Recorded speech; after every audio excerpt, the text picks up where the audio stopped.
Original.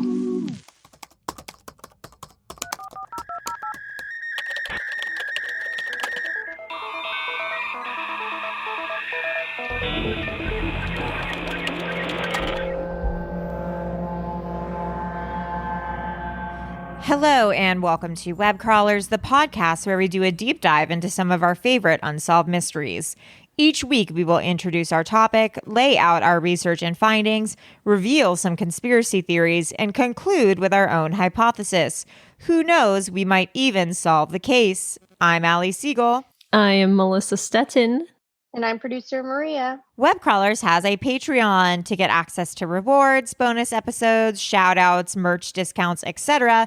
Please go to patreon.com/webcrawlers. You can donate as little as $2 a month to become one of our bimbo patrons. Also, to that effect, an exciting announcement. I know some of you were also fans of our podcast, 90 Day Fiancé Slumber Party.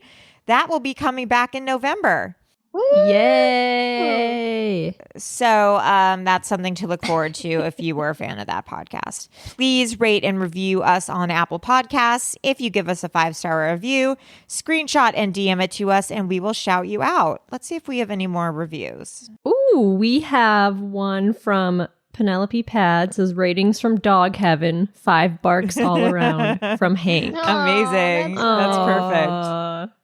Then one from WFH Lily. More, please. I've listened to every episode. My friend kept telling me about this podcast, so I finally dove headfirst, and since June, I've listened to them all. Listening to these ladies is like hanging out with a couple of old goofy friends talking about spooky, weird phenomena. It's helped me pass the time during quarantine and has helped immensely with my anxiety in the past months. Thank you, ladies. Also, I love you, Maria. Okay, bye. Boing, honk, honk. That's nice. Maria. Yeah, so please leave us some reviews. We're almost at 666 reviews. We're at 628. So if we can get to 666, we'll have a little party. Also, Eerios has a hotline. You can find the number almost anywhere. This was a big fight that we had in our last mini episode. And so please call and please leave us a voicemail. 626-604-6262.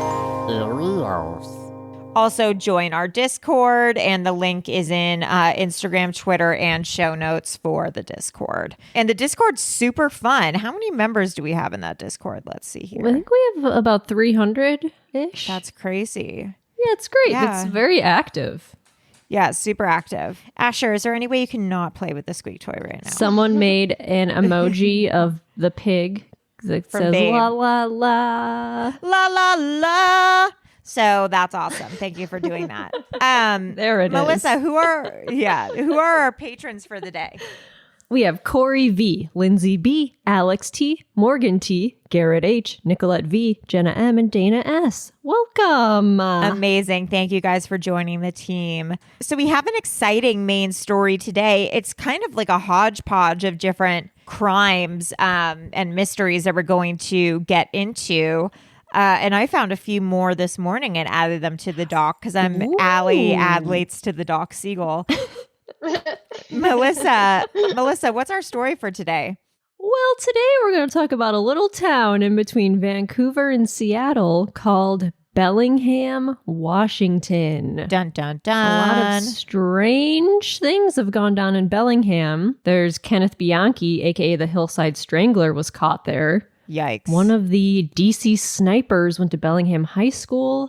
Gary Ridgway, the Green River Killer, used to work in Bellingham. And we've had a lot of listeners email us and leave voicemails about weird crimes and murders that happen in Bellingham. Yeah. So let's get into it. Let's do an episode on that for sure. Now. Let's do it. Why not?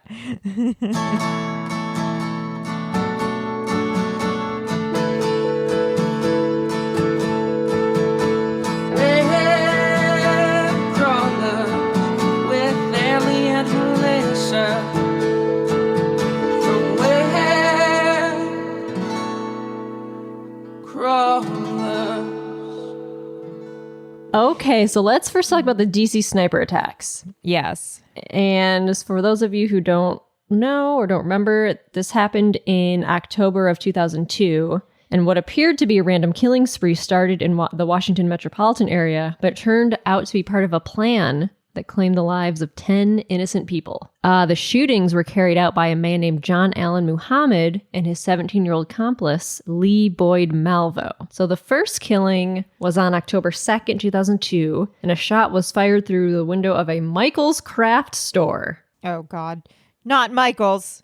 Not Michael's. About an hour later, a guy was shot and killed in the parking lot of a grocery store, and the next morning, 4 people were shot within a span of 2 hours, and another was killed that night in the District of Columbia. And in each shooting, the victims were killed by a single bullet fired from a faraway distance. And so the pattern wasn't detected until after the shootings occurred the next day on October 3rd. And that's when everyone in the community started panicking. Like, parents went to go pick up their kids at school early. They wouldn't allow them to take the bus or walk around. Like, everyone was just like freaking out. And at this point, the 2 shooters started covering a wider area. And then they were taking more time between their shootings. And this killing spree lasted for 20 more days.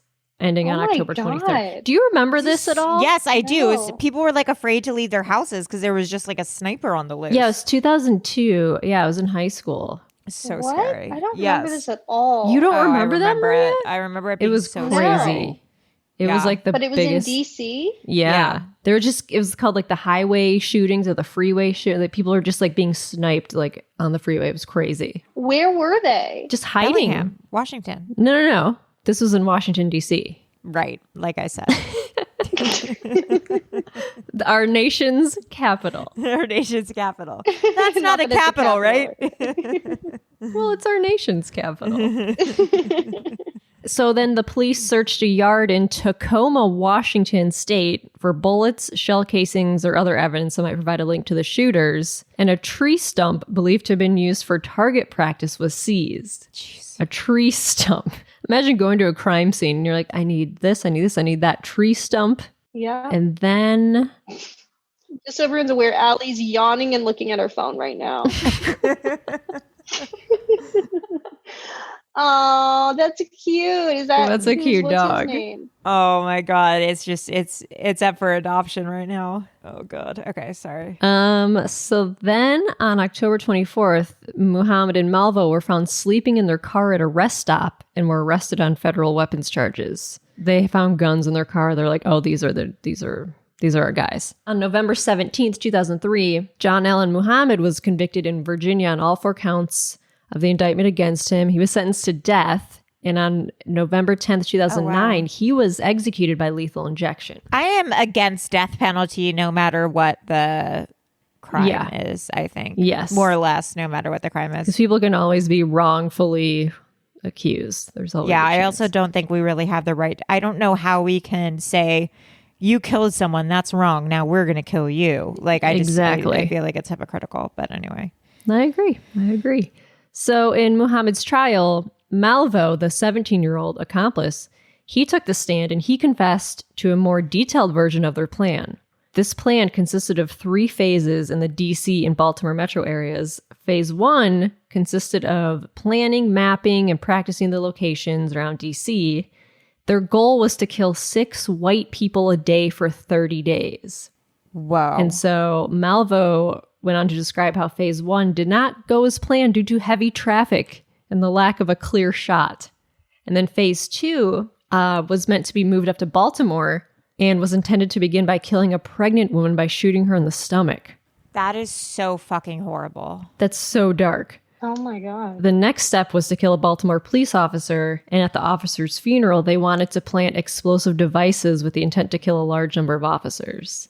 Jesus Christ. And then phase 3 was to extort several $1 million from the U.S. government. And this money would be used to finance a larger plan to travel north to Canada and recruit other orphan boys to use weapons and stealth and send them out to commit shootings across the country. Like, he wanted to build this like militia of young boys. Jesus.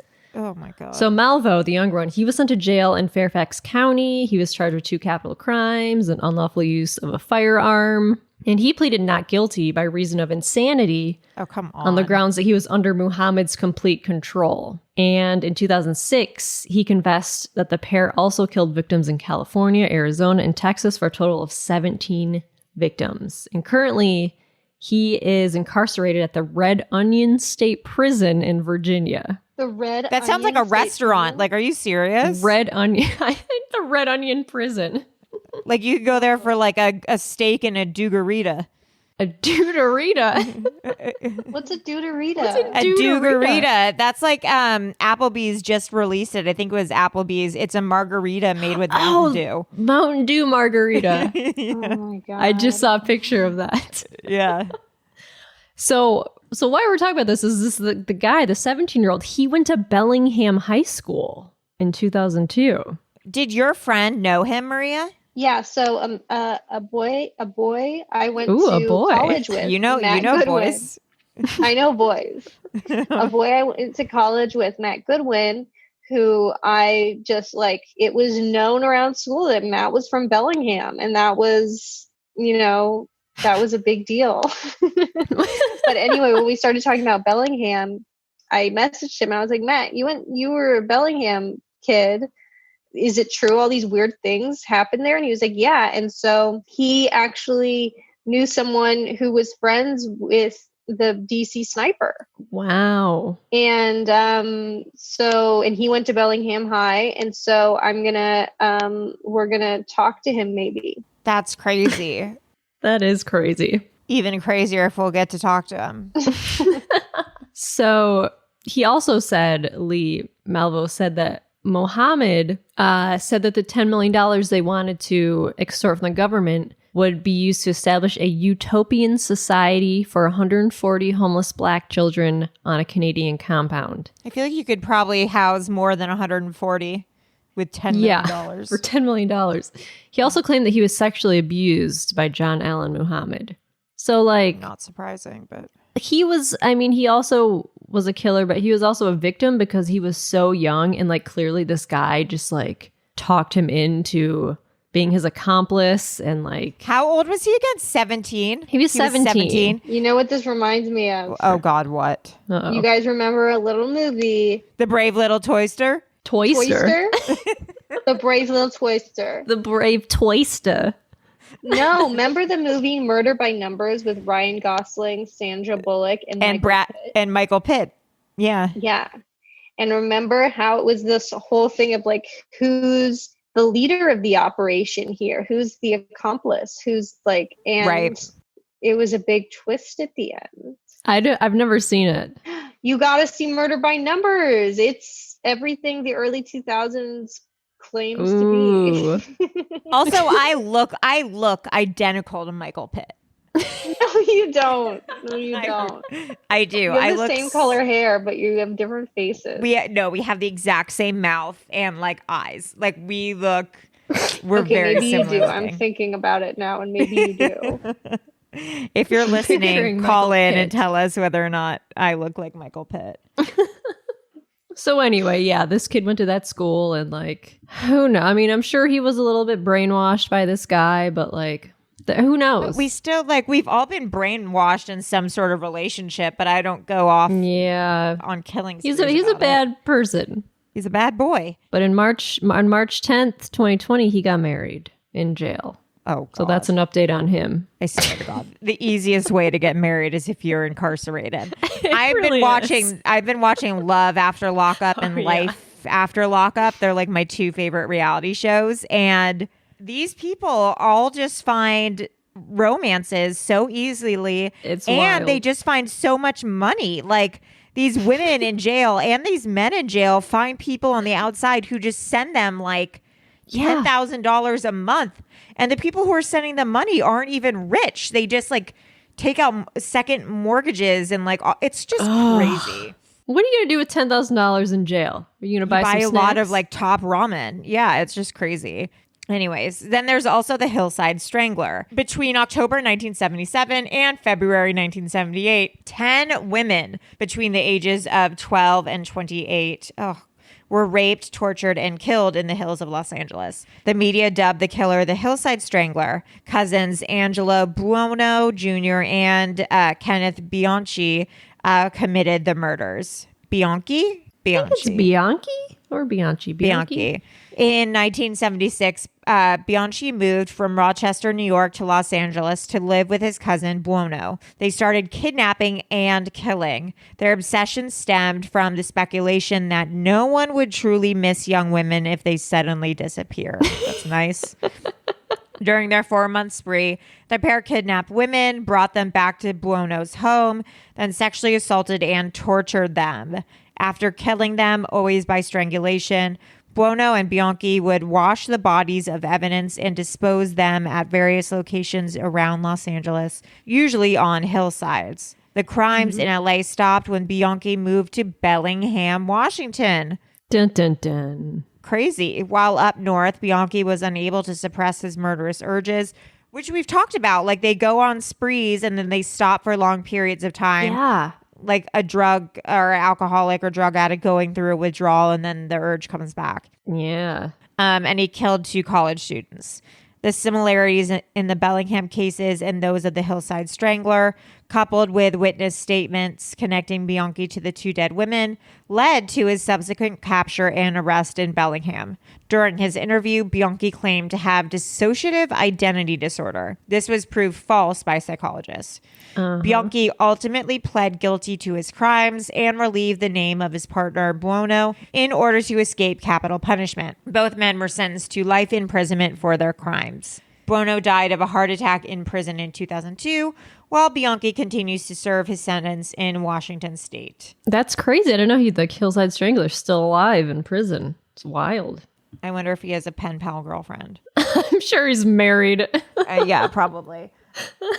So then there's also, I found this other thing on Reddit this morning. Karina Rodriguez and her roommates have been missing since 1994. What? This was posted from Lover of Life from the Seattle Times. So this information from a post shared by the cousin of one of the missing girls. This is a cold case of over 25 years. Wow. So the cousin writes, "This is Sam, my cousin, who went missing with her roommate Karina and 2 guys who were brothers. It's been a cold case for years, but it is time to put it back in circulation and share with the technology of social media." Thursday, January 27, 1994. The Coast Guard has suspended a search for 4 young Bellingham friends who are believed to have taken 2 skiffs out on a choppy Chuckanut Bay early Saturday. Evidence indicates they stole the boats and then ran into trouble in the water, officials said. A vehicle belonging to one of them was found Tuesday on Chuckanut Shore Road near a residence where 2 12-foot skiffs had been reported stolen. One of the stolen skiffs washed up in Teddy Bear Cove at the north end of Chuckanut Bay yesterday. A jacket believed to belong to one of the 2 women in the group was found submerged nearby. Oh, no. The missing people were identified as roommates Karina Rodriguez, 20, and Samantha Ham, 23, and brothers Timothy Brady, 22, and Frankie Brady, 26. They were last seen Friday night at a party in Bellingham. They were described as intoxicated and apparently told someone they were going rock climbing. Uh-oh. It seems like they probably disappeared or got hurt or drowned, right? Yeah. The Whatcom County Sheriff's Department, assisted by Coast Guard drivers, plan to continue searching. I would think that they got hurt. They were either rock climbing or they took those boats out and they fell overboard or drowned or something. Yeah, if you're drunk, the last thing you want to do is go rock climbing on the side. Yeah, no. the ocean. No. Yeah, that's bad. Well, that's sad. And then there's the case of Mandy Stavik. In 1989, 18-year-old Mandy Stavik went for a jog with the family dog, but only the dog returned. So her mom called the police. They searched for 3 days until they found her body in a river. She had been raped and died from drowning. And a male DNA was found on her body, but there were no matches. And 20 years went by with no suspect until 2 women who had both gone to high school with Mandy were chatting at a water park one day because both of their kids were playing, and they just started talking and they realized they went to the same high school. And then they were talking about Mandy, and one of the women said, "I know who killed her." And the other one said, "Oh, I do too." What? And then they told each other about their creepy encounters with a local man around the time of Mandy's murder. Mara Lee, one of the women, said a man named Tim Bass, who was another Mount Baker graduate at the high school where Mandy went to, was a friend of her husband, stopped by her house one night a couple of years after Mandy's death and knocked on the door. And he said he had been out hunting and needed to use the phone. So she let him in and he dialed the phone, but Marilee could hear the beep, beep, beep of the call not going through. And she suspected that this guy was not dialing a work number and had lied about needing to make a call. This is what she says. It says, so then he walks to the kitchen and back to my bedroom. And he said that he used to drive by our house and that he had always been in love with me and wanted to make love to me. And so she froze and kept telling him no, but he kept trying to convince her to go into the bedroom with him. And finally, she told him that she would call the police, and he left. So hearing this story, Heather, the other woman, said that she too had a very uncomfortable experience with the same guy, Tim Bass, just months before Mandy's murder. She had only been 15 at the time, and Tim Bass was 21. And it was after a softball game. They were riding in a truck, and then Tim Bass started flirting aggressively with her. He would talk about her eyes and say that they were beautiful. He then took out a pen out of the cup holder and would start rubbing it along her knees. Ew. And she says she was very uneasy, and the incident always stuck out in her memory. So they contacted a high school friend who was a detective, and they both told him, like, what about this guy? And they found out that he was a former neighbor of Mandy, and he moved away shortly after the murder and had never been contacted by the police. And he was now married with 3 children, and he worked as a delivery driver for a bakery. Now, if you remember, a couple weeks ago, we got a call from Jack from Bellingham. You like his voice? He has a sexy voice. Oh, yes. Jack has a horny voice. Yes, I love Jack. Yes. Well, remember, he called and said he used to live across the street from a bakery. Yes. And there was those people going in and out at night, and it made him feel comfortable. But then he found out they were in like a cult or something. This is the bakery that this guy, Tim Bass, was working at as a delivery driver. Shut the front door. So the police contacted him, this guy, Tim Bass, and he claimed to have no idea who Mandy was. And he also refused to give his DNA to the police. And after that, he was like their main suspect. He's like, oh, this guy is hiding something. So they needed to get his DNA somehow. So they contacted his colleague at the bakery, Kim Wagner, and they needed a search warrant to collect his DNA, but they didn't have enough evidence. However, they were able to accept any evidence that was brought to them. And so Kim was like, oh, I'll get some DNA for you. So she saw him drinking a Coke one day from a plastic cup, and then he threw it in the garbage. And so she grabbed it and she brought it to the police. And they tested the DNA, and it was a match. Whoa. So then in December 2017, just a couple years ago, 28 years after the murder, he was arrested at that bakery. Jeez, I would be so pissed, though, if I like committed a murder and like 30 years later I was arrested. I know. So his now ex-wife, Tim's ex-wife, Gina Malone, had a domestic violence protection order against him. And she said that Tim Bass would watch cold case crimes on TV. And he said, I wouldn't get caught because I'm not that stupid. So like that's so weird, because so does the guy from Love Fraud. All of his girlfriends were like, he loved watching cold case stuff. Like, do you think that criminals love watching those shows so they can figure out like how not to get caught and stuff? Well, yeah, there's a lot of good tips in those shows. Interesting. So, I mean, no, there's not. I don't watch them. I don't know. So his plan to explain away the DNA by saying he was having a sexual secret relationship with Mandy failed to convince anyone. One of Mandy's friends, or one of Mandy's sisters, said there's no way my sister would have had a physical relationship with Tim Bass. She was way, way, way out of his league, to put it bluntly. Like, he was kind of a gross, ugly dude. And he pled not guilty, but was convicted of her murder and sentenced to 27 years. That's it? In prison. Yeah, I mean, he's probably in his 50s. 5, 6, 7. So he might die in jail. Yeah, I would hope so.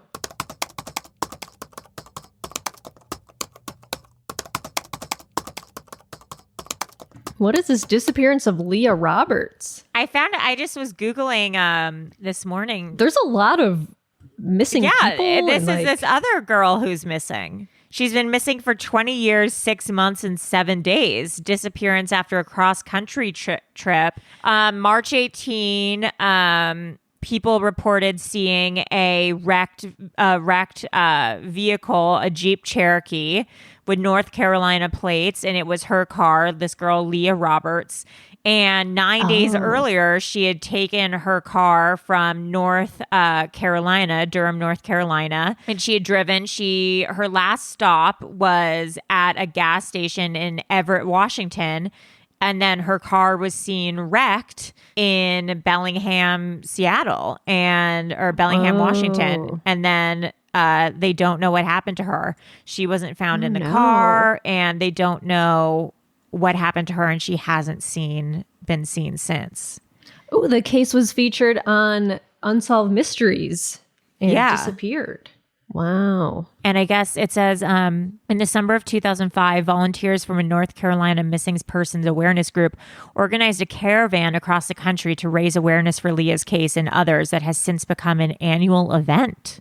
Wow. It said she was a big fan of Jack Kerouac, so maybe she was trying to do some... She reading on the road? Yeah. That's what happened. This is why you shouldn't read. You're going to get inspiration to do things, and you shouldn't. Yeah, this is why you absolutely should not read. Then there's this girl I read about, Marsha Lynn Joyce, and she went missing in 1978. Marsha Lynn Joyce was last seen on the morning of August 30, 1978 at her home in Everson Goshen Road in Bellingham, Washington. She was home with her 2 children and was last seen hanging laundry in her backyard, and she has not been seen or heard from since. Wait, when did the Hillside Strangler get caught? February 1978. Okay, well, she was August, September, missing? October, November, December, January, February. Okay, Not so the she got Hillside caught. Strangler.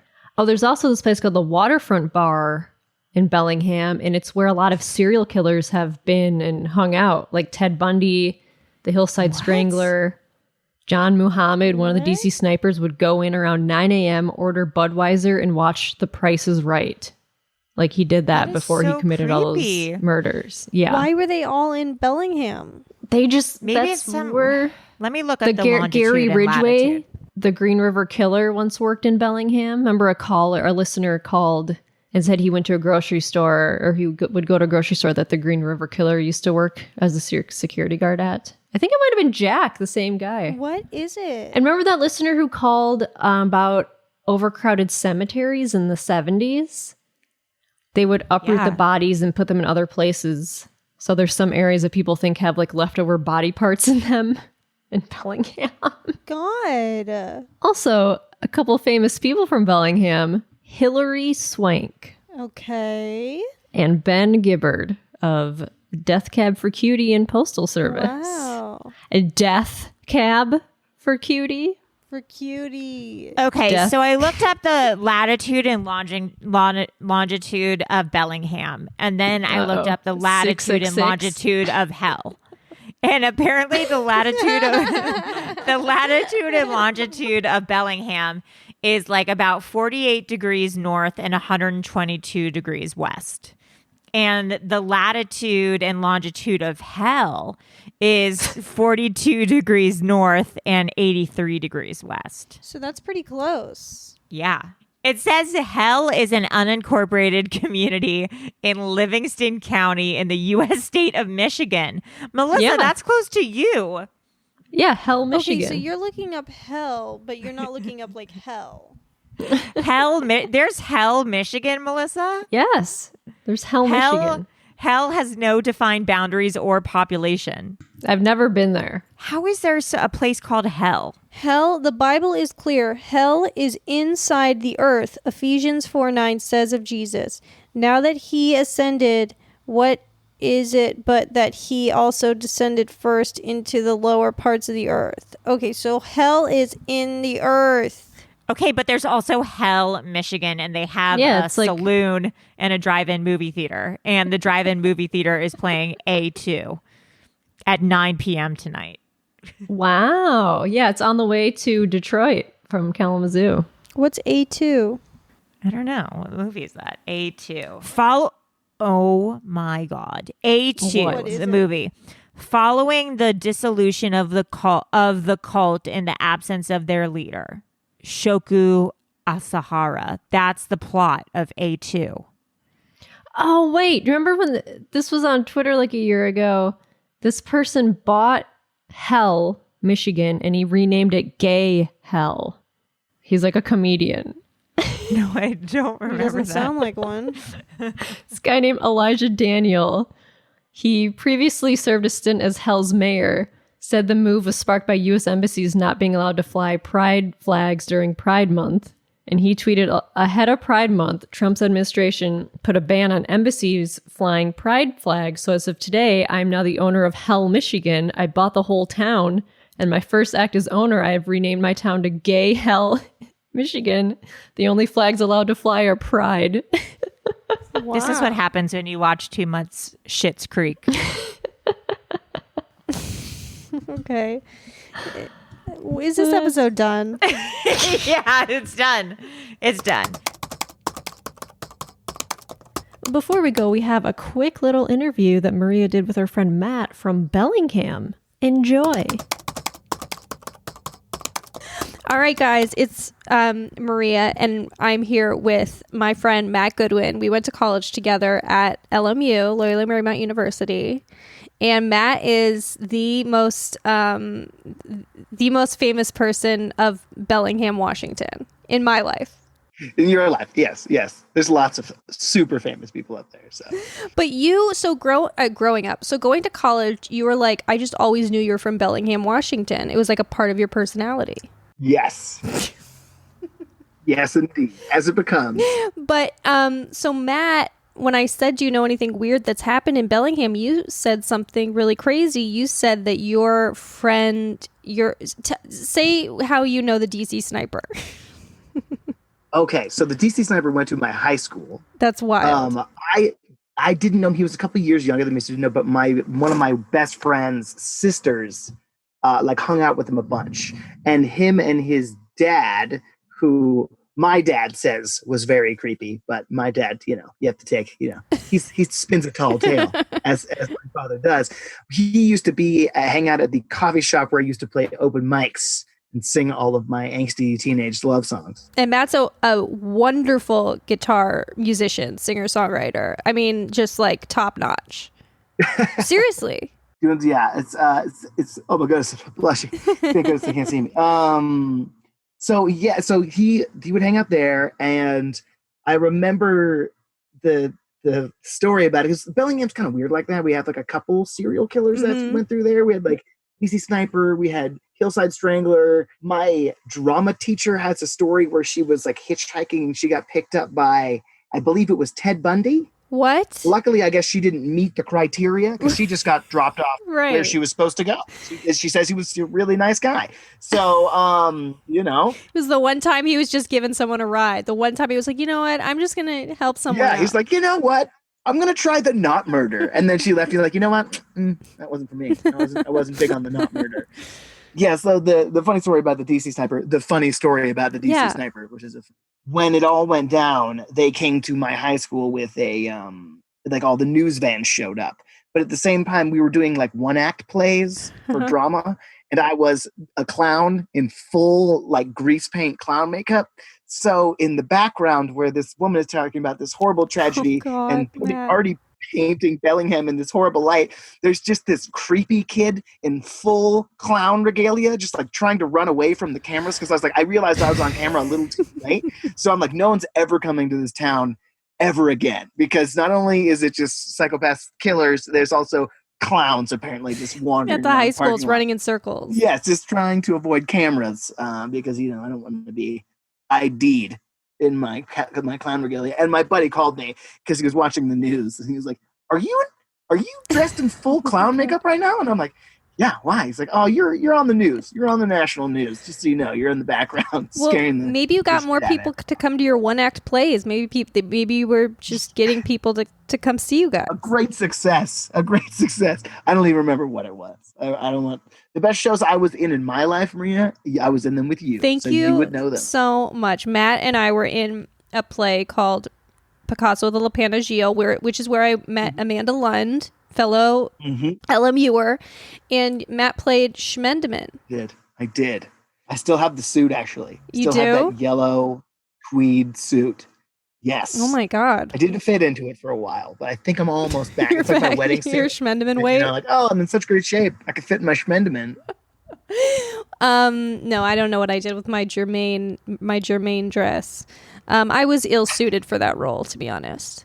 But I'm I'm glad to have been given the opportunity. So there's this bar. We were wondering if you've been to it. It was the Waterfront Bar. Have you been to the? Oh, and that is like where multiple serial killers have just kind of made their way through. yes. So the Waterfront is the hardest place probably in Bellingham. We actually have a game that my friend made up, which is really funny. And the game is you go into the Waterfront and you order a banana daiquiri and you see how long it takes to get the shit kicked out. And that's pretty much that's the entire game. Which is funny because like we used to go to the Waterfront bar as kids because they have a little window and they serve like delicious greasy burgers. Yeah. And you can get really good burgers, but inside it's like Roadhouse. Like you better be ready to either sell some meth or fight some bikers. Right, That's right. pretty much what's going on inside there. Yeah. Got it. And so that was kind of, so if you're a serial killer, you know that, the Waterfront is going to be accepting to you, basically. The clientele is not asking any questions. We're not wondering about your past. We're just going to know what your drink order is and we'll leave you alone. Yeah. How interesting. What do you think? Because Bellingham's a beautiful place and it's right on the coast there, right? It's a coastal town. What do you think it is that brings the creepos through there and just makes them kind of what attracts them to Bellingham? Bellingham is a weird energy nexus point place anyway. Like it's one of these places that for some reason everybody knows, but like why? Why would you know Bellingham, Washington? That when I traveled around, I'd be like, oh, I'm from Bellingham. Everyone's like, oh yeah, Bellingham. I'm like, how? Right. It's a college town, so like that's part of why the people come and go. I think it's just a very nice place to live. Like everyone's pretty liberal. Everyone's not like get about your business and especially like back then before it received much of its gench that it has received lately. It was just sort of like a towny town, and there's all the Bellingham locals who basically just live there forever. And then the surrounding area is all pretty rural. So, you have a lot of the roaming meth vans and whatnot. But I don't know. I don't understand that part because it is like the friendliest place in the world. Right. Which is, I guess, maybe why it attracts serial killers because they're like, yes, suckers. No one will suspect me in Bellingham. Right. But hopefully with this episode, we're kind of getting the word out that like if you're creepy in Bellingham, that a red flag is now going to go off and you're not going to be able to get away with it. Yes. Let's just also convince people that Bellingham is terrifying so that the property values start dropping so we can buy a house there. Yeah, but don't your parents still live there? Don't you want them to go up for your parents or are you trying to just think for yourself? I'm just thinking about myself. Okay. My parents, they can deal. They've been doing fine so far. I don't think I'm going to help. And yeah. All right. Yeah. Let's bring those property values down, people. Yeah. Come on, people. Well, thanks so much, Matt. This is honestly really great to get a first-handers experience. Thank you very much. And it's great talking to you. So anyways, if you're from Bellingham, please call in and let us know any other weird things that happened. I am Allie Siegel. I'm Melissa Stettin.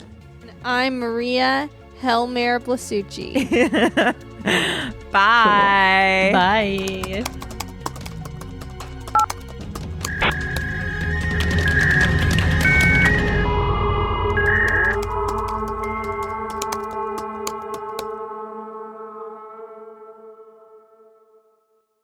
An Eerie's original. Powered by Acast.